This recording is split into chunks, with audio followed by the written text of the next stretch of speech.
خواجہ صاحب، میں یہ جاننا چاہتی ہوں کہ علیمہ صاحبہ گیو اینڈ ٹیک کی بات کر رہے ہیں، لیکن خان صاحب کے ٹویٹ سے تاثر آیا کہ وہ گیو اینڈ ٹیک کے لیے تیار نہیں ہیں، تو پھر سیاسی پیش رفت مذاکرات کے ذریعے تو نہیں ہونے والی؟ وہ تو صاف کہہ دیا گیا کہ بات چیت ہوگی تو ان سے ہوگی. ایسے میں سڑکوں پر آنے کا بیان اور اس کی تیاری، کیا یہ درست حکمت عملی ہے؟ دیکھیں، آپ نے ابھی تک جتنے سوال کیے اس سے ایک پہلو سامنے آ رہا ہے کہ پی ٹی آئی میں انتہائی کنفیوژن پایا جا رہا ہے، ان کی سیاست گڈمٹ کا شکار ہے، یکسوئی نہیں ہے، مشترکہ حکمت عملی نظر نہیں آ رہی. میں اس پہ شارٹ آنسر یہ کہ آپ کی یہ جو سوال ہے یہ بالکل درست ہے اور آبزرویشن بھی درست ہے، مجھے بھی یہی لگ رہا ہے. اس سے پہلے میں آپ کو ایک چیز بتاؤں کہ میں جب کالج اور یونیورسٹی میں تھا، کیونکہ میری فیملی سیاسی وابستگی تھی زیادہ واضح سیاست سے، تو رسول اللہ خان صاحب کے پاس کالج کے زمانے میں جانے کا وقت ملتا تھا تو کہتے تھے کہ سیاست جو ہے وہ مونولوگ نہیں ہے، سیاست ہے ڈائیلاگ. اور ڈائیلاگ میں مطلب یہ ہے کہ مختلف لوگوں سے جب گفتگو آپ کرتے ہیں تو ان کے جو اصول ہوتے ہیں اور ان کے جو عقائد ہوتے ہیں، ان کی پالیسیاں جو ہوتی ہیں وہ مختلف ہوتی ہیں، اور وہاں پہ ان تمام سٹیک ہولڈرز کو مل کے رواداری سے چلنا پڑتا ہے. تو یہ ایک سیاسی نظام کا حصہ ہوتا ہے.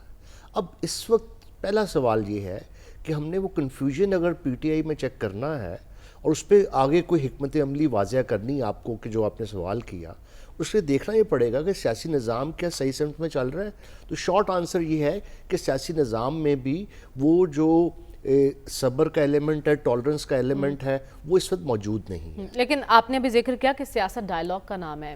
آپ کو لگتا ہے کہ خان صاحب ڈائیلاگ پر بلیو کرتے ہیں اب جب وہ حزب اختلاف میں ہیں اور تب جب وہ اقتدار میں تھے؟ جی، ڈائیلاگ دیکھیں اس وقت ہوگا.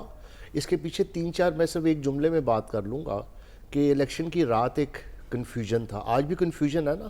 الیکشن کی رات ایک کنفیوژن تھا. میں سیکرٹری ویمن ڈیولپمنٹ مختلف جو بوتھس ہیں الیکشن کے اس پہ جا رہا تھا، دیکھ رہا تھا. وہاں پہ لوگوں کو پی ٹی آئی کا کینڈیڈیٹ نہیں مل رہا تھا چونکہ وہاں پہ نشان نہیں تھا.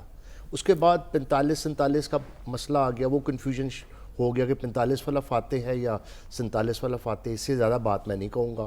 اس کے بعد یہ آ گیا کہ جی آپ یہ دیکھیں کہ اس وقت بانی پی ٹی آئی اندر ہیں اور ان سے نہ ملاقات ہو سکتی ہے اور نہ ان کی کوئی گفتگو باہر آ سکتی ہے. تو پھر آپ کیسے سمجھتے ہیں کہ ایک مشترکہ حکمت عملی بنے گی؟ جو ان کی فیملی ہے وہ تو، میں تو نام کسی کا نہیں لوں گا، ان کی فیملی جو ہے وہ تو سیاست میں نہیں ہے. وہ بات اس لیے کر رہی ہیں ایونچولی کہ ان کو ملنے نہیں دیا جا رہا، تو آپ ان کو ملنے دیں. تو یہ کنفیوژن ان وجوہات سے بھی ہے. اچھا، اب اس کے آگے چلیں، اب ہونا کیا ہے؟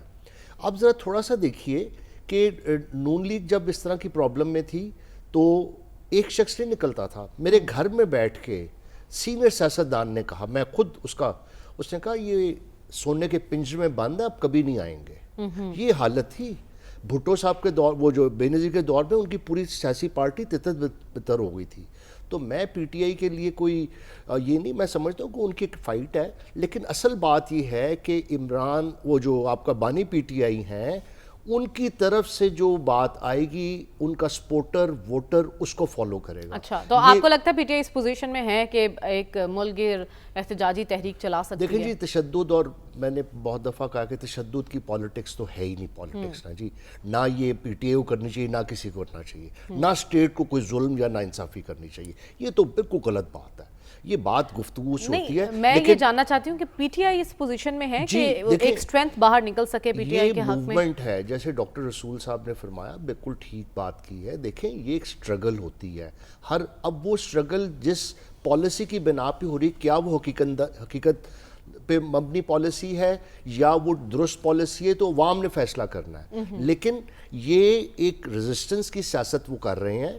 اور وہ جیسے سلمان غنی صاحب نے کہا کہ مجھے نہیں لگتا کہ وہ کسی ٹائم پہ بھی کسی ڈیل پہ آئیں گے. جو اس وقت بانی اس سے 2 سال بہت مشکل کاٹ لی ہیں، اور یہ حقیقت ہے. وہ آپ دیکھ لیں، جو نون لیگ کے جو سینئر پولیٹیشنز ہیں وہ بھی یہ کہتے ہیں کہ he has put up a brave fight. تو وہاں تک تو وہ سب کے ہمارے جو کیلکولیشنز تھی وہ غلط ہو گئی. تو لہٰذا اسٹرگل تو ہوگی. اصل بات یہ دیکھیں، اس پہ قدم جس نے بڑھانا ہے نا، وہ حکومت نے بڑھانا ہے. اب میں آپ کو خبر دے دیتا ہوں کہ 16 تاریخ پہ چلے گئی آج ان کی جو اب جو تھی 9 مئی کی اپیل ہیئرنگ، اب آپ وہ جو پوری ٹرک کی بتی تھی کہ عید کے بعد، عید سے پہلے رہائی ہو رہی ہے اور یہ کیا کر رہے ہیں، وہ سب آگے چلے گیا. تو کنفیوژن اور کانٹرڈکشن اس لیے اور کانفلکٹ آ رہا ہے. تو حکومت کو چاہیے. ٹھیک ہے، اب آپ مجھے شارٹلی بتا دیجیے، پی ٹی آئی ایک بڑا اجتماع اکٹھا کر سکتی ہے سڑکوں پر، اس پوزیشن میں ہے؟ آنسر از یس. اچھا، بالکل کر سکتی ہے، کیونکہ انہوں نے ایک اویئرنیس ڈیولپ کی ہے. لیکن اس لیے نہیں ہو سکے گا.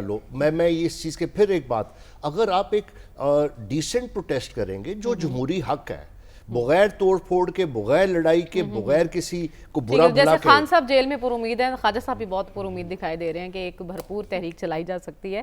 خواجہ صاحب، آپ کو کیا لگتا ہے مودی کی بیمار ذہنیت کا جو اثر ہے سفارتی محاذ پر اگر ہم بات کریں تو انڈیا کا امیج کیا پیش کیا جا رہا ہے؟ دیکھیں، جب وار ختم ہوتی ہے تو یہ ایک منی وار تھی، اس کے بعد اس کے 2-3 ریمننٹس ہوتے ہیں، باقیات. ایک تو ہوتی ہے ریٹرک اور ایک ہوتا ہے ڈپلومیسی. یہ دونوں چلتے رہتے ہیں. اچھا، اب مودی اور انڈیا جو کر رہا ہے وہ ایک طرف ریٹرک کی جنگ چل رہی ہے، جیسے بہار کا الیکشن آ گیا یا کوئی اور چیز آ گئی. اصل میں ریٹرک اس کا اس لیے ابھی تک چل رہا ہے کہ اس کا جو گریٹر پاور بننے کا خواب تھا وہ چکنا چور ہو گیا. وہ ہر انڈین کو پتا ہے. وہ جو مرضی کلیمز کریں کہ ہم جیتے آپ ہارے، اس بحث میں جانے کے بغیر ان کو یہ پتا لگ گیا کہ پاکستان نے ان کو اچھی خاصی دھول چٹا دی. بالکل، بہت اچھی جملہ ہے.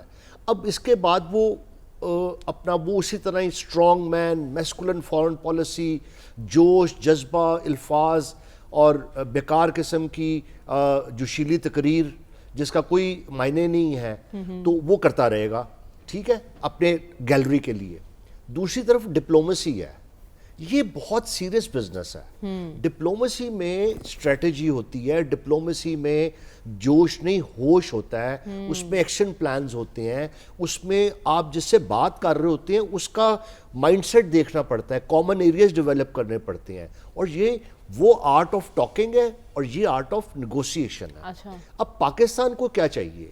دیکھیں، میرا خیال تھا کل جو فیلڈ مارشل صاحب نے تقریر کی بہت اچھی تھی، بڑی جامعہ تھی. ہم اس پر بات کریں گے آگے چل کے، لیکن اس سے پہلے میں آپ سے جاننا چاہتی ہوں، آپ نے ڈپلومیسی کی بات کی. اس وقت جو ڈیلیگیشنز انڈیا کے موجود ہیں دنیا کے مختلف ممالک میں، وہاں پر آپ کو لگتا ہے کسی حد تک کوئی ان کو کامیابی ہو رہی ہے؟ کیونکہ ابھی امریکی نائب وزیر خارجہ کا بیان آیا جس میں وہ کہہ رہے ہیں کہ بھارت علاقائی امن و استحکام برقرار رکھے، یعنی امریکہ کی جانب سے یہ ان کو ہدایت کی جا رہی ہے. دیکھیں، تو یہ سفارتی ناکامی نہیں؟ میں بالکل سچ آپ کو جواب دوں، ان کو کامیابی ہو رہی ہے. اچھا، اب میں آپ کو لیٹسٹ بات بتاتا ہوں جو ہمارے تھنک ٹینک نے پہلے ڈسکس کی، دونوں پروفیسر صاحبان نے، اور میں نے بھی آپ سے گزارش کی کہ آپ تھنک ٹینکس اور کانفرنس وہاں پہ آرٹیکلز رکھوائیں.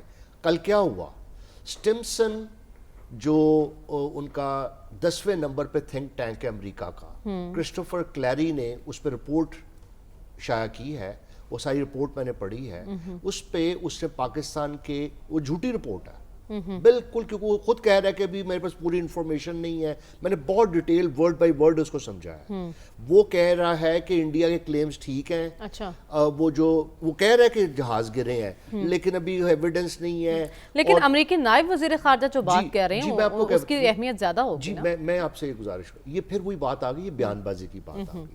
تو اب ہمارا ڈیلیگیشن گیا ہوا ہے نا، اب ان لوگوں کو بھی تھنک ٹینک میں جائیں، وہاں پہ بات کریں اور اپنے ویل پریپیئرڈ اسٹریٹجی لے کے جائیں. ٹھیک ہے، اور اپنے ساتھ ایویڈنس لے کے جائیں، امیجز لے کے جائیں، نہ صرف کلیمز کے بلکہ ان کی یہ جو جھوٹ جو بلوچستان میں یہ کر رہے ہیں. کیونکہ یہ آپ پہ دیکھیں 2 طرح اٹیک صرف کر رہے ہیں، 1 لائن کی بات ہے. ایک وہ کہتے ہیں آپ ٹیررسٹ ملک ہیں، اور ایک پاکستان فوج کو اٹیک کرتے ہیں.